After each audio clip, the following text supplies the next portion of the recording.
Hello, can you hear me? All right. Well, thank you for coming out. It's really great to see you all. It's like a lot of family and friends and familiar faces and some others too. So I really appreciate it. I wrote what I want to say. So if it looks like I'm reading, I am. So I'm not just speaking off the cuff. So forgive me for reading, but that's the only way I could remember all the stuff I want to say. So what I'd like to do is share some things about my work that's in the gallery that when you get back in there, you might look at it a little differently, knowing how it came to be. And then also I want to talk a little bit about my creative method, which, you know, every artist has their way of doing things, and I've kind of evolved a way that I work, and you might find it interesting. So I'm going to actually start with that part. So let's talk about dreams for a minute. Dreams are pretty mysterious things. You know, we all dream at night, right? Our minds produce these dreams automatically. We don't try to dream. We don't plan or compose our dreams. They just appear to us as if somebody else wrote the script for this dream, right? Even though it's the very same mind that we use when we're doing a crossword puzzle or driving our car or whatever, it feels like there's this other being in there writing these scripts that we dream about. So the fact that we can essentially conceive, write, and direct movies in our sleep for an audience of one, I think is proof that every one of us inside has a creative drive, because we're all doing it. Maybe not when we're awake in the day, but we're all doing it at night. And I believe dreams are just raw creativity, right? It's in our DNA to be creative at that subconscious level. So in much the same way that our minds create dreams, my mind creates sculpture. Now, I'm not saying that I just wake up and dream them. I'm going ahead of myself here, way ahead. Bear with me. I'm not saying I just dream up these sculptures, right? Even though that has happened on occasion. You can ask Terry. I sometimes wake up and I'm like, I got this idea, right? But what it is I come up with these ideas intuitively. They just kind of rise up, right? They rise up in my mind, and then what lands on the pages of my sketchbook are really just edits to those raw ideas that have risen up in my mind. And these ideas come from a place that I don't really understand. It is kind of a subconscious thing. I think a lot of people experience something like that, where you get an idea and you say, I don't know where that idea came from, but I like that idea, or I don't. But so with my artwork, those ideas come up and they generate these ideas for sculptures. And after doing this a lot of times, I've come to the realization that I'll never fully understand where these things come from. And in fact, I don't need to know where they come from, and I really don't even want to know where they come from, because the process is just joyful, and I'm not going to mess with it. I don't need to know, right? But I do believe that this process of harvesting ideas from one's recesses can be nurtured and encouraged with practice, and I believe that just about anybody can do that. The mechanism, though, of turning those ideas, those mental pictures, into physical objects requires a few things, right? So first, I need to trust that my mind may very well have invented an idea that has value, that's worth putting time, effort, and resources into bringing to fruition.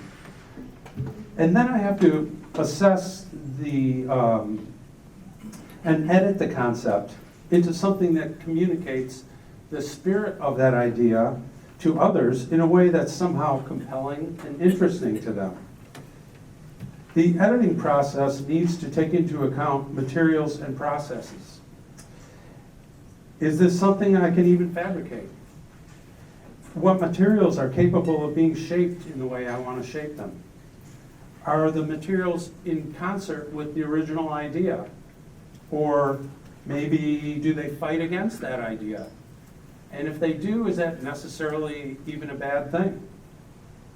And what's the best way for a viewer to experience this thing I want to make? Should it be 10 inches tall? Should it be 10 feet tall? Should it hang on a wall, be on a pedestal, dangle from the ceiling? And all of these decisions need to remain true to the essence of my original vision for this thing.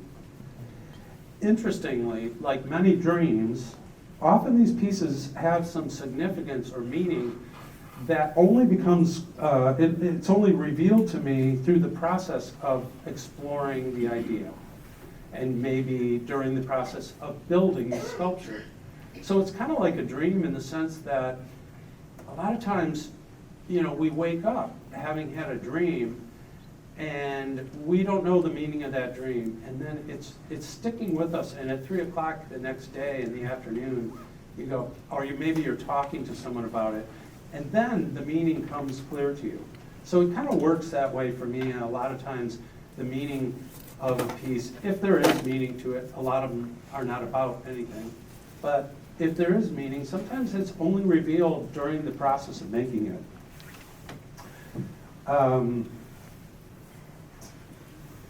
An incredible and unexpected byproduct of this art-making practice has taught me new ways to approach other situations in my life too, that really have nothing at all to do with art. Because it's kind of a way of thinking, so that isn't just about art, right? But what makes this whole process really interesting and joyful to me is this. When a person sets out to design a piece of furniture, or a machine part, or a teapot or something, the functionality of the piece is what drives the design, right? Well, I don't have that destination to my process. I'm sailing without a rudder, so to speak. I'm sailing in the dark. I don't have this goal set that I have to achieve. I can do anything I want, right? But at first that process felt uncomfortable, because a lot of people, if you don't have rules to a project or a goal to a project, some people don't know where to go with it, and sometimes I didn't either, but that's kind of changed as I've learned how to do this better. And now I've found a way to accept or even revel in some of these roadblocks and things that I find along the way when I'm doing these things. And now, having been through this process hundreds of times, its flow has become familiar to me, and I now trust in my ability to finish each of these little journeys with a lovely little souvenir, which is a work of art that people can examine or explore, they can understand or question, they can love it, they can hate it, but it's out there, and I have brought this to them to hopefully stimulate thought in them. And the ultimate desire I have for these objects in this gallery are that they speak to people in the same visceral, intuitive way that I make them. I really feel strongly about my work that it does not require analysis or an intellectual approach. I'm not saying there's anything wrong with art that does. In fact, a lot of art I love does require that. Mine doesn't. So just know, looking at it, that it's done in that spirit, right? So there are probably as many ways to make art as there are artists, and This is my way. That's what I do. So we produced a short video that illustrates what I'm talking about here, but in a very different way. It uses a metaphor, and I think you'll find it interesting. Let's take a look at it. In addition to the Doug that drives to the grocery store or cleans the house, there's kind of another Doug. That Doug he's always hanging around in the background, watching, and sometimes he has something to say. He and I aren't really close. He's been there as long as I can remember, but that Doug, and I guess you'd say my relationship with him, is kind of a mystery to me. He exercises influence on me in strange and unexpected ways. That Doug he's more honest and direct than me, and I guess you'd say he's maybe wiser. He doesn't speak loudly or anything. He's basically a whisper in the back of my mind. But over the years, I've kind of begun to listen to him and his advice, and now he just speaks a little louder than he used to. I've slowly begun to, I guess you'd say, develop a trust in what he's whispering to me. So when I act on his advice, things usually work out pretty well. And when they don't, I'm guessing it's because maybe I didn't pay close enough attention to what he was saying. When I make art, it's my opportunity to kind of have a conversation with that Doug. And my sculpture is the result of those conversations. My studio is a place where I basically give up control to that Doug. I let him make decisions and guide my hands, so to speak. If I think too hard about it or overanalyze it, I find that it doesn't work out as well, and it just kind of muddies up his message. So essentially, I let him handle the design work, and I just fabricate his designs. Each time he and I make a sculpture together, I learn a little something. Something I probably wouldn't have learned while driving around or cleaning the house or any of that. And maybe those little bits of things I learn will add up to something someday, but that's not really the point. It seems like just the process of getting to know that Doug better is pretty worthwhile. And I have a feeling that I'm not the only one who has another self who's sometimes talking to him. In any case, I'd suggest you listen carefully when that other self speaks, because their words are probably truer than your own.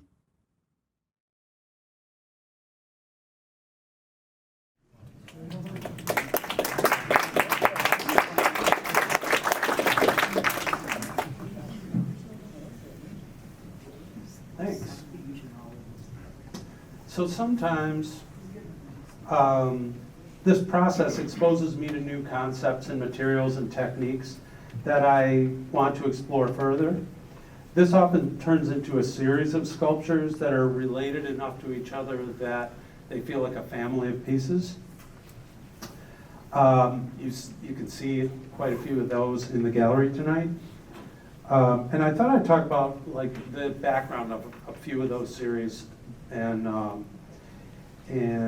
because it's not super obvious just looking at them. One group of pieces done recently was inspired by the Enso, as Laura mentioned.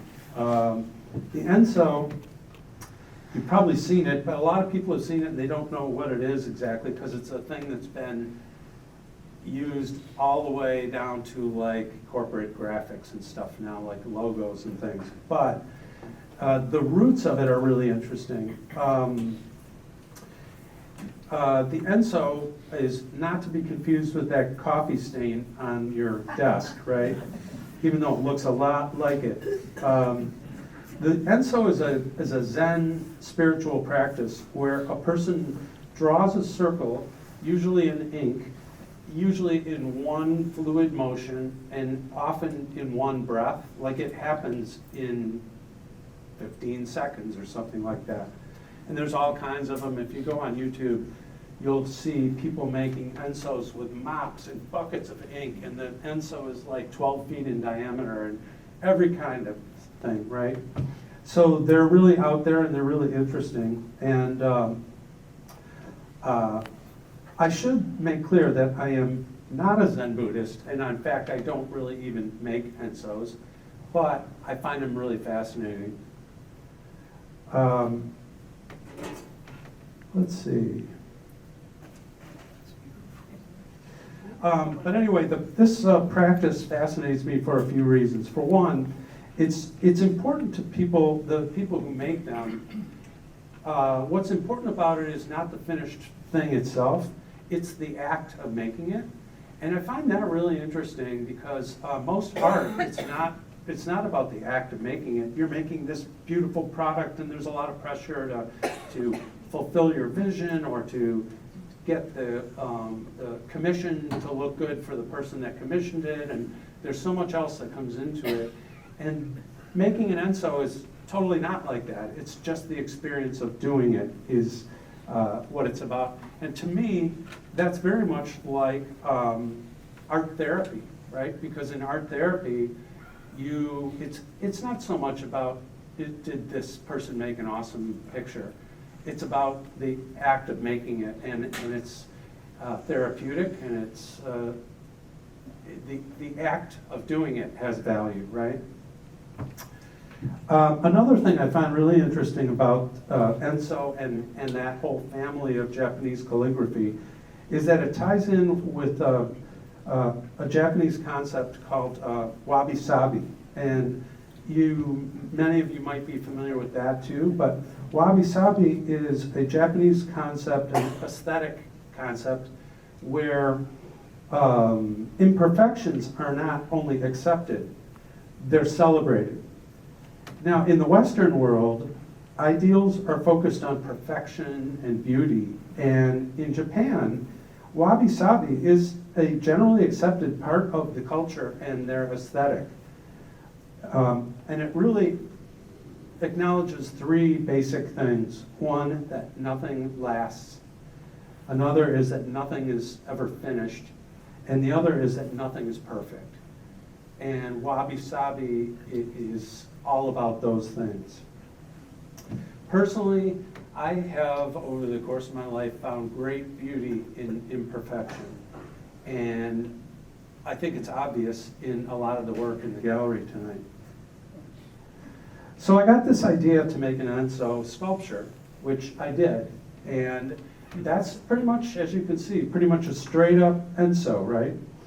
So I made that, and then while making it, I realized that some of the techniques and materials that I used were really interesting to me, and I thought they were worth exploring a little further, right? So I've done a lot of bending of wood. There's other pieces in here with bent wood. Typically, I steam bend it or some other techniques. But for these, I did,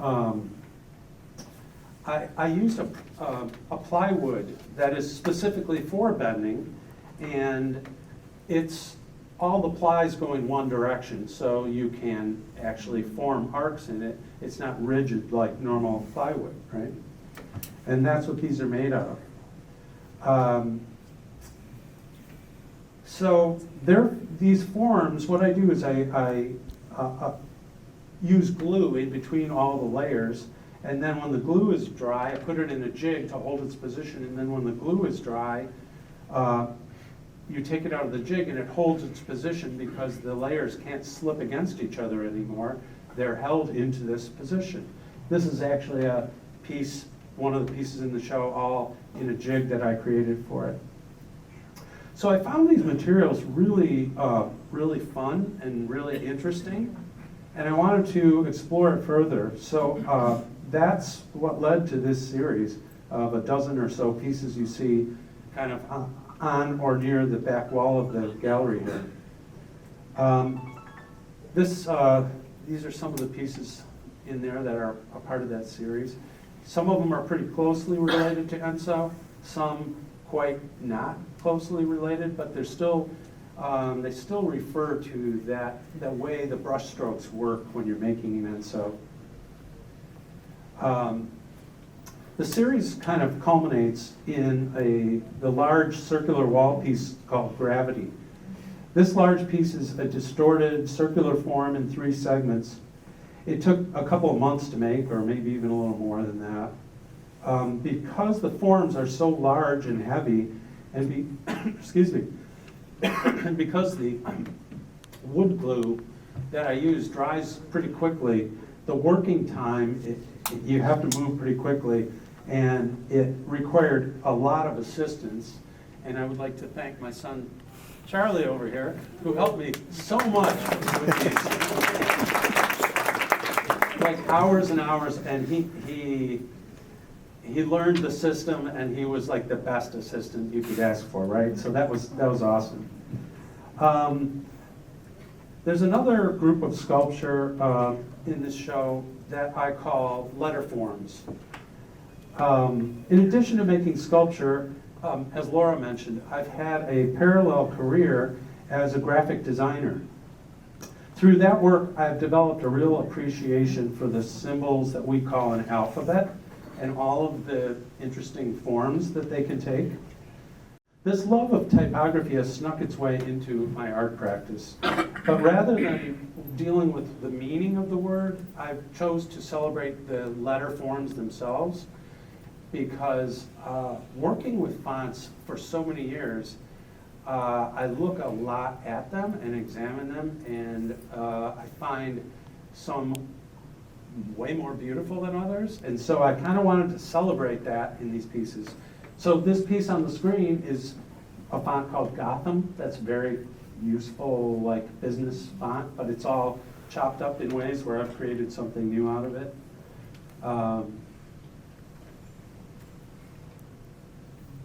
Here's one called Italics. This one's in the gallery. It's the Thought That Counts. And so they all use chopped up English alphabet letters. But I kind of wanted to go beyond that, and I noticed that besides fonts, that different languages that I don't speak are interesting in their letter forms too. And I found that, like, you can tell a language even if you don't speak it, because we see these languages enough that we can say, oh, that looks like Greek, or that looks like Thai, right? And so I'm guessing that most people in this room can probably tell Thai from Japanese, even if you don't speak it, right? You probably can. So I decided to deconstruct and reimagine these foreign alphabets, and the resulting sculptures are based on these beautiful letter forms from Korean, Armenian, this is Armenian, Hebrew, Thai, Arabic, Chinese, and a few others. Merriam-Webster defines the word patois as a dialect other than the standard or literary dialect. So I thought, you know, that's a good name for this series, because it's kind of what I'm doing with these languages. I'm taking them out of their proper place and fucking with them. We're in the library, so I'm whispering. Right? People seem to be curious about the actual fabrication of this series, and so I thought I'd just talk about it just a little. The design of these pieces happens on a computer. So in this case, I found some samples of the Thai alphabet, and I found samples that are in a font that's thick enough that I can actually use my material to recreate it. And then one day on a 6-hour train trip back from Chicago, I took that alphabet on my laptop and I turned it into what you see beneath, which became a sculpture out here, right? So hopefully you can see a resemblance, and I feel like somebody who speaks Thai would not read it, but feel some sort of kinship with it, like a familiarity with it. And in fact, I tested this with my friend Guy here with my Hebrew one, because Guy is from Israel and speaks Hebrew. And he's like, I see some stuff I know, so there's no word that's meaning to it, but it strikes a familiarity with people who speak the language. That's not really my goal for the pieces, but it's kind of a cool bonus, right? So I cut up these letters and I make these shapes on the computer. And then often I make, on some of them I've made the full-size working drawings that you see here. And then I cut the plywood into the lengths and widths that I'll need. And after that, I create a jig, like I mentioned before. The jig will just hold it into position while the glue dries. And some of the jigs are made of bent steel, like this one's clamped to a jig I made out of like 3-inch wide steel that I bent. Some of them are made from, they might be on a big sheet of plywood with blocks screwed down to it that I can clamp the piece to get the arc that I want to achieve. Let's see where we are. So once they're dry, I cut them and I grind them and I fit them into the shape that I'm aiming for, right? And I fasten them to each other in a way where I minimize the seams and the pieces butt up against each other nice and cleanly, so that there's a kind of a uniform aspect to the way the piece works, rather than being distracted by a bunch of separate little pieces of wood.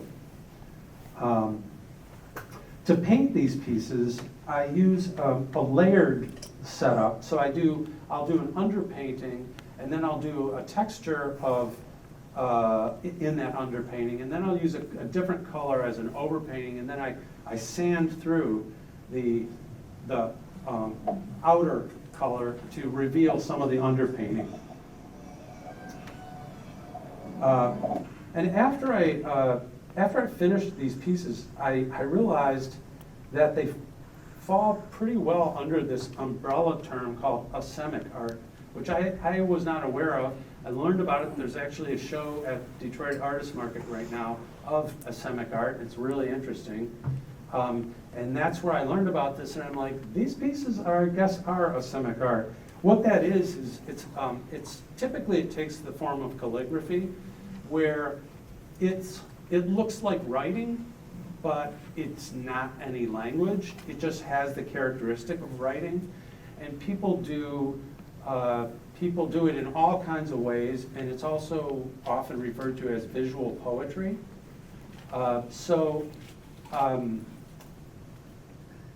Maybe that's visual poetry, I don't know, but it's a related thing. So then,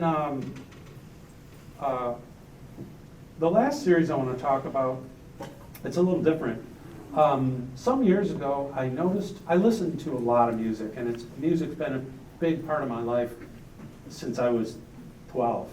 I've played it, listened to it obsessively, and I listen to it when I'm making art. And I realized that the music I was listening to while I was making art sometimes had an effect on the outcome of what I was making. And so I decided to explore that a little further and actually try to make a piece of art about a piece of music. And so I experimented with that, and I kind of found a way that worked for me to do that. And I'll show you a little bit about how I did that.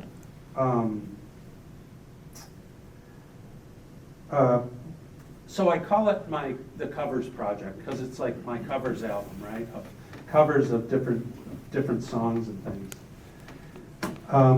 So my approach was not really to literally imitate the meaning of the lyrics of the song or the vibe of it. It is about the vibe of the song, not so much about a literal translation of the song. And as I was doing them, I found that it was a really easy way for me to work. It was just a natural way for me to work because the music in a kind of a synesthesia way would trigger visual ideas for me, and that would create these ideas for the sculptures, right? So I created a playlist and I just started making sculpture. And I want to tell you about one in particular that's kind of interesting. There's a piece by Miles Davis called Black Satin that I really love. And I'm dating myself here, this is old music, right? But it's a really awesome piece of music that stands today as a great piece, I believe. So I love this song. Besides being a great jam, it also has certain cultural significance, at least to me and probably to a lot of people who follow jazz. And I want to go on a little side trip for about a minute and a half and tell you about that. And forgive me if you know, Miles Davis is super famous and his whole story is really pretty commonly known, but I'm going to go over a few bits of it here for you. So here's a picture of Miles Davis in, like, I think it was either 1967 or 68. And Miles's music was, he broke a lot of barriers even before these times, right? But he broke them within certain constraints of a traditional jazz quintet. You play the theme of the song, everybody gets a solo, and he really stretched things out and did some crazy stuff in there, but it was all within this traditional format. And he would go to work on stage wearing like he was going to work in an office, right? He always had style, but it was very conservative style, right? So just a few years later, this is Miles on stage in '72. And just as a little aside, I happened to see him that year, and it was very controversial, this change, and half the audience walked out, and it was pretty wild. His music was so different. What he did was he took the energy and volume of rock and roll and played highly improvised music. There wasn't this structure that his earlier music had, right? And sometimes he wouldn't even hardly play a note. It would be this other thing going on all around him. And even his album covers show this in the style. So this was from '67, really traditional, old school jazz album cover. And then this was in '72, On the Corner came out. And On the Corner has the song Black Satin on it. On the Corner, when it came out, critics hated it. It was just so different than his previous work that people couldn't deal with it.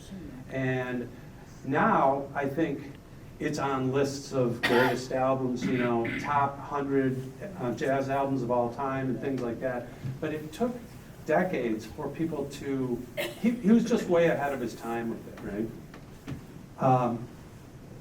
So the way I approached making a piece of art about that is I literally wrote down a bunch of adjectives that I felt described the music, right? It's really loose and scrappy. It's mostly improvised. It uses a lot of recycled bits. You'll hear some of those riffs in other songs on this album or on other albums.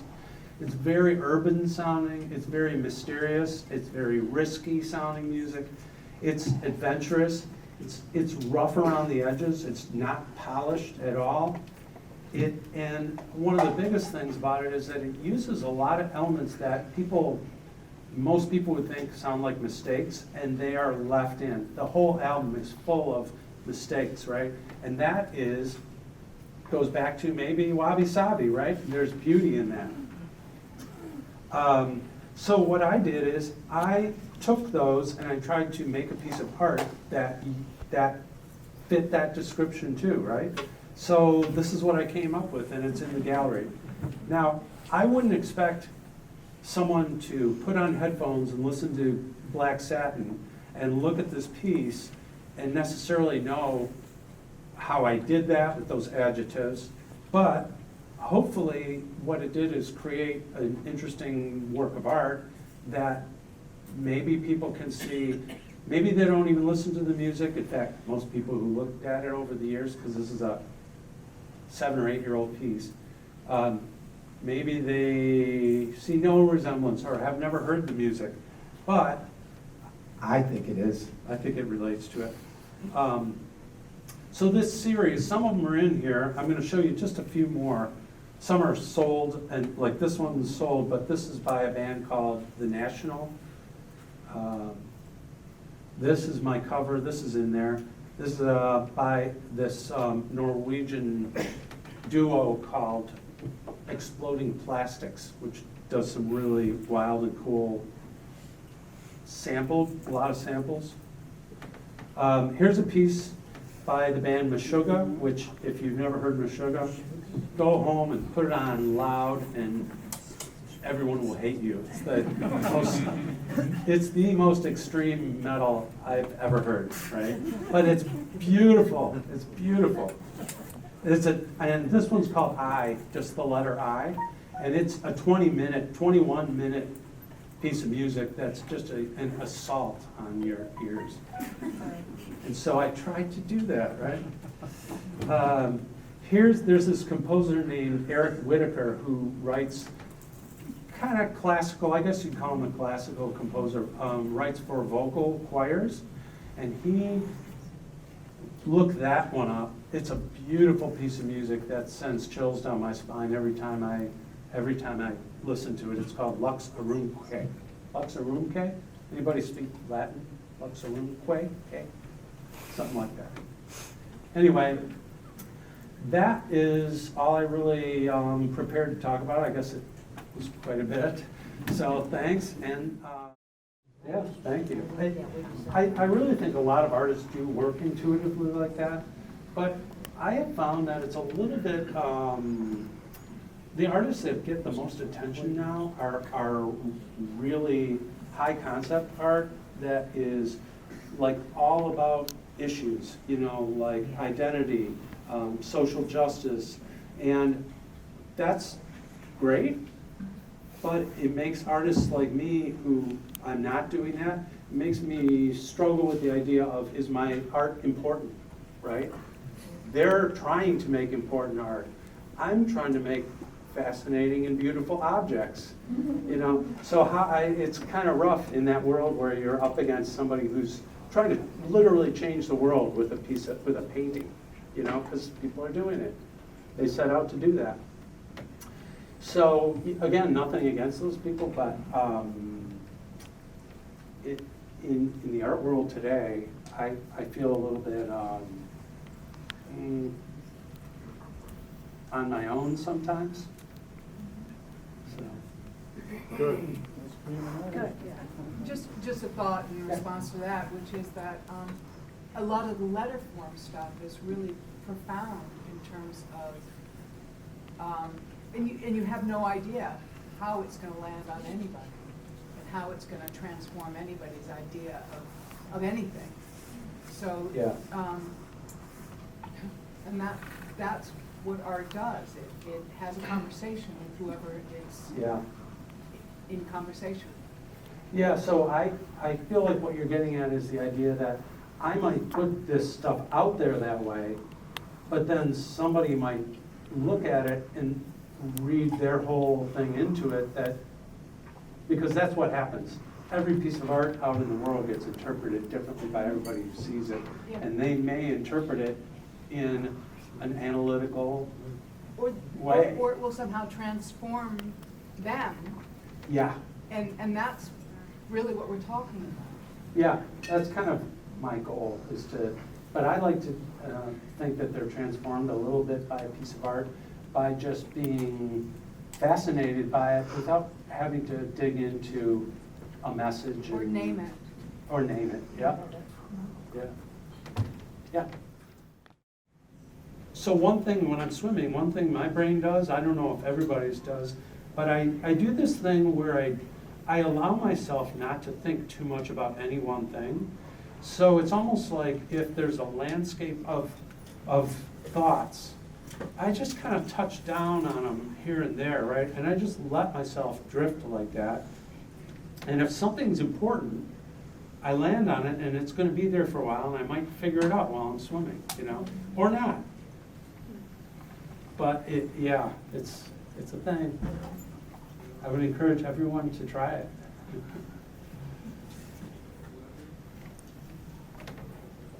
Anyone? Yeah. Can you remind me of the name of the first form of art you were talking about with the circles and how the main intent is supposed to be the meditative practice of Yeah, that's just called doing it? ENSO. The circle is ENSO. And so, Yeah. Go on YouTube and look that up. There's tons, and it's a really interesting thing to look into. Is that E-N? ENSO. And normally there's a line over the O, but my font didn't have it probably. So. But anyway, thanks so much, everybody. I'm so glad.